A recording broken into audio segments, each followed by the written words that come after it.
आशा करता हूं आप सब बहुत अच्छे होंगे। मेरा नाम है सिद्धांत अग्निहोत्री, स्टडी ग्लोस पे आपका बहुत बहुत स्वागत है। इस बार फिर से हम ये देखते हैं कि नेपाल में प्रॉब्लम हो गई है। ऐसा क्या कह दिया प्रधानमंत्री मोदी जी ने, या ऐसा क्या कर दिया भारत ने जो नेपाल फिर से भारत से गुस्सा गया है। देखिए, नेपाल, भूटान, ये सब भारत के छोटे भाई हैं। कल ही हमने बात की थी कि भूटान में चाइना जो है वो गांव बना रहा है और भूटान को कोई आपत्ति नहीं है।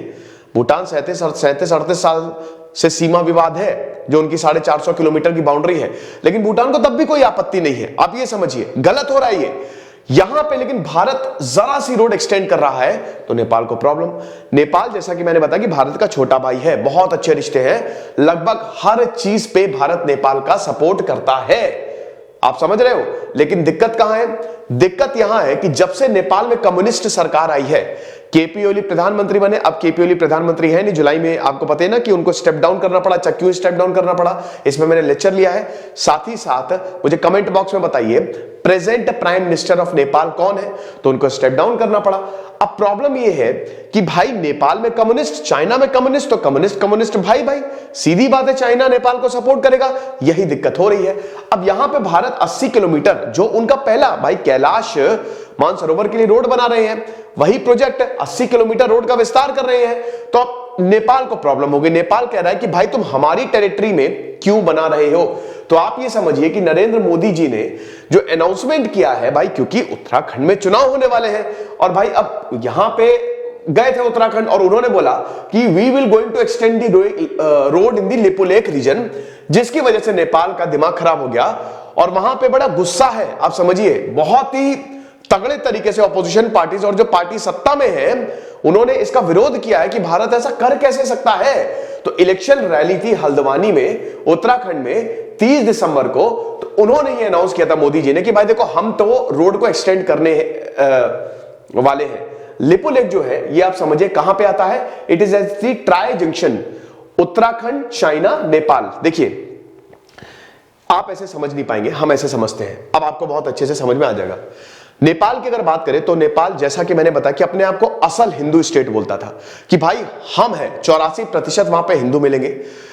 भगवान शिव की पूजा की जाती है, पशुपति नाथ मंदिर तो जो वहां पे है, कैलाश मंदिर है, बहुत ही खूबसूरत बना हुआ है।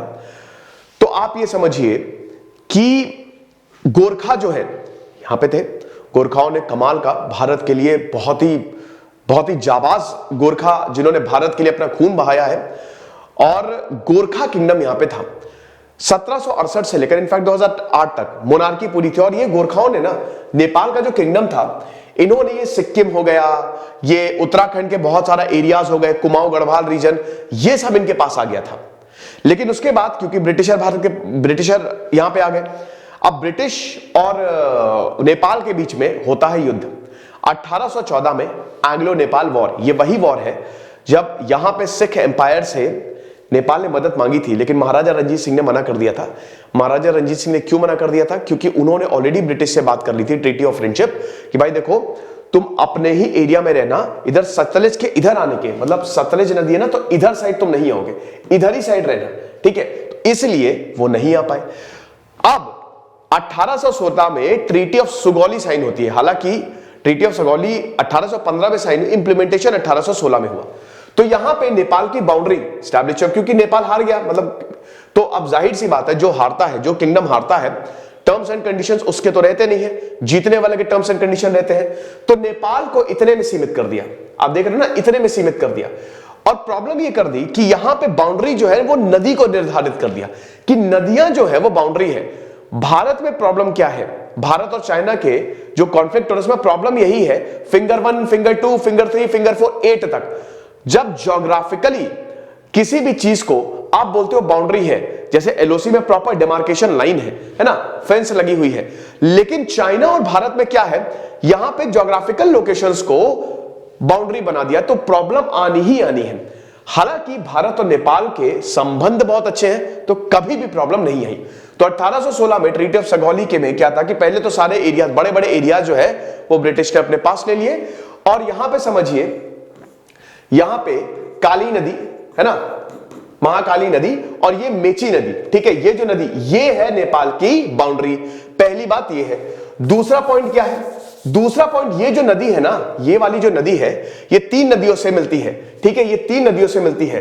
तो ये जो 3 नदी है भाई, यहां पे है लिम्पियाधुरा, ठीक है, लिपुलेख और काला पानी, ठीक है।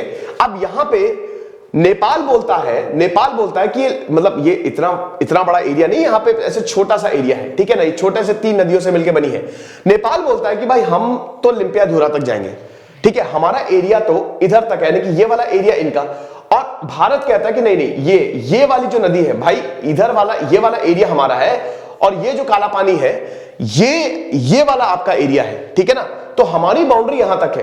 कहने का मतलब ये है कि जो नेपाल क्लेम करता है ना, नेपाल क्लेम ये करता है कि इधर वाला एरिया ये पूरा हमारा है, और भारत कहता ना ये वाली बाउंड्री है, यानी कि भारत एरिया ज्यादा क्लेम कर रहा है। तो एक तरीके से ये डिस्प्यूटेड टेरिटरी हो गई, है ना, क्योंकि भारत क्लेम कर रहा है कि ये वाला एरिया तुम्हारी जो काला पानी है वहां से तुम कंट्रोल करो ना, लेकिन नेपाल क्या कह रहा है कि लिम्पियाधुरा से हम कंट्रोल करेंगे, जो कि भारत की टेरिटरी में आता है। तो भाई डिस्प्यूटेड है, ऊपर से इधर चाइना है। तो दिक्कत यही आ रही है कि भारत ने अपनी टेरिटरी में, भाई इधर लिम्पियाधुरा साइड से भारत ने रोड बनानी शुरू की। रोड बना क्यों रहे हैं? एक तो ये चाइना है, चाइना को नजर रखने के लिए मिलिट्री डिप्लॉयमेंट बढ़िया हो। दूसरी चीज है भाई, यहां पे कैलाश है ना, कैलाश मानसरोवर, तो अभी तो हम यहां से जाते थे, लेकिन भाई उत्तराखंड से भेज देते हैं। 80 किलोमीटर का प्रोजेक्ट है, उत्तराखंड से भेज देते हैं। तो उत्तराखंड से भेजेंगे तो हमको एक तो टाइम बहुत कम लगेगा ना, ऐसे बहुत टाइम लगता है, समझ रहे हो भाई। आप इधर को नॉर्थ ईस्ट से जाओगे तो आपको टाइम नहीं लगेगा, सिक्किम से जाओगे टाइम नहीं लगेगा, तो सीधा उत्तराखंड से जाके भेजो। ट्रेन कनेक्टिविटी भी है, रोड कनेक्टिविटी भी है, और उसके बाद फिर यहां पे हम एक रोड भी बना लेंगे, जिसकी वजह से हम चाइना पे भी नजर रख सकेंगे। लेकिन यही नेपाल को पसंद नहीं आ रहा है। यही नेपाल कह रहा है कि भाई नहीं, तुम तो हमारी टेरिटरी में ये रोड जो है वो बना रहे हो। तो अब ये मामला पिछले साल सॉल्व हुआ, भारत तो बनाने लगा रोड, लेकिन फिर से ये मामला उठ गया है। जैसे ही प्रधानमंत्री मोदी जी ने ये बोला कि भाई देखो हम तो लिपुलेख रीजन में रोड को एक्सटेंड करेंगे, तुरंत वहां के जो पॉलिटिशियंस उन्होंने बोल दिया भाई ये तो इल्लीगल है, तुम ऐसा कर कैसे सकते हो, क्योंकि ये तो उत्तराखंड, चाइना और नेपाल के ट्राई जंक्शन में आता है, और ये तो हमारा एरिया है, नेपाल की कैपिटल है काठमांडू। तो ये चीज है। अब ये जो सीपीएन कम्युनिस्ट पार्टी है इनकी, मार्क्सिस्ट लेनिनिस्ट क्या है, तो यूनिफाइड सोशलिस्ट गठबंधन की सरकार है। आपको पता है ना कि बहुत बड़ी क्राइसिस हो गई थी, उतनी सीटें क्लेम ही नहीं कर पा रहे थे, सरकार गिरने की नौबत आ गई थी, लेकिन बाहर से सपोर्ट मिला, लेकिन फिर भी केपी ओली को इस्तीफा तो देना पड़ा, ठीक है। तो नेपाल में भी पॉलिटिकल कंडीशन बहुत अच्छी नहीं है, तो यहां पे इन्होंने एक्टिविटीज को कंडेम किया है। तो अब यहां पे इंडियन गवर्नमेंट, यहां पे ये बोला गया है कि देखिए जो इंडियन भारत सरकार है उसको बहुत अच्छे से पता है कि जो लिपुलेख, काला पानी और लिम्पियाधुरा, ये तीनों नदियां हैं, these are the sovereign territory of Nepal. अब समझिए कि भारत कहता ना ना ना ना ना भाई, लिम्पियाधुरा तुम्हारा सॉवरेन टेरिटरी नहीं, यहां ये हमारे अंदर आता है, ठीक है ना, तुम्हारा इधर से शुरू होता है। लेकिन नेपाल मानता नहीं, नेपाल कहता कि तीनों ही हमारे हैं। तो अब ये सॉवरेन टेरिटरी हमारी टेरिटरी है, तो यहां पे जो डेवलपमेंट एक्टिविटी तुम कर रहे हो, और हमसे तो पूछा नहीं तुमने, अगर तुम डेवलपमेंट भी करो तो हमसे तो पूछो ना, तुम हमसे पूछ नहीं रही हो, तो इट इज इलीगल, और ये आप हमारी इंटीग्रिटी, टेरिटोरियल इंटीग्रिटी और सॉवरेनिटी को नुकसान पहुंचा रहे हैं। तो इसीलिए इन्होंने सरकार से ये रिक्वेस्ट की है कि भाई आप टेरिटरी को प्रोटेक्ट करें, और हमारी पार्टी जो है वो जो भी ऑनगोइंग रोड कंस्ट्रक्शन हो रहे हैं उसको कंडेम करती है। सिक्योरिटी, इंटीग्रिटी और प्रोवोकेटिव स्टेटमेंट जो दिए जा रहे हैं इंडियन लीडर्स द्वारा, हम उसको बिल्कुल लगाते हैं। इसीलिए हम सरकार से ये बोलना चाहते हैं, किसकी सरकार से? नेपाल की सरकार से, कि आप नेसेसरी मेजर्स ले ताकि हम अपनी टेरिटरी को बचा सके। अब देखिए नेपाल की कोई ऐसी बहुत बड़ी आर्मी तो है नहीं, ये चीज है। अब यहां पे जो मेन ऑपोजिशन है नेपाल कम्युनिस्ट पार्टी यूएमएल, उन्होंने भी सिमिलर स्टेटमेंट, मतलब एक तरीके से इस मसले पे पूरा का पूरा नेपाल जो है वो साथ है। जब भी बॉर्डर का इशू आता है तो फिर पूरा देश ही साथ में आ जाता है, फिर तो कोई भी इसमें कॉम्प्रोमाइज होता ही नहीं है। तो यहां पे सीपीएन यूएमएल मतलब बिलीव करता है कि ये जो कंस्ट्रक्शन है, बाकी स्ट्रक्चर्स है, इसको तुरंत रोकना चाहिए और इसको रिजॉल्व करना चाहिए बातचीत के द्वारा। ये चीज है। देखिए ये बवाल तो हो गया है, नेपाल में गुस्सा भी है, लेकिन आप ये समझिए ना कि भारत अपनी टेरिटरी पे अपनी सीमा पे ये रोड कंस्ट्रक्ट कर रहा है, ठीक है। तो नेपाल के हिसाब से डिस्प्यूटेड टेरिटरी है। नेपाल कहता है ट्रीटी ऑफ सिगोली को मानते हैं, तो भारत भी उसी को ही मानता है। भारत भी उसी को ही मतलब देख के अपना विस्तार कर रहा है, लेकिन यहां की पार्लियामेंट ये मानने को तैयार नहीं है। तो इसलिए काफी ज्यादा दिक्कत हो रही है।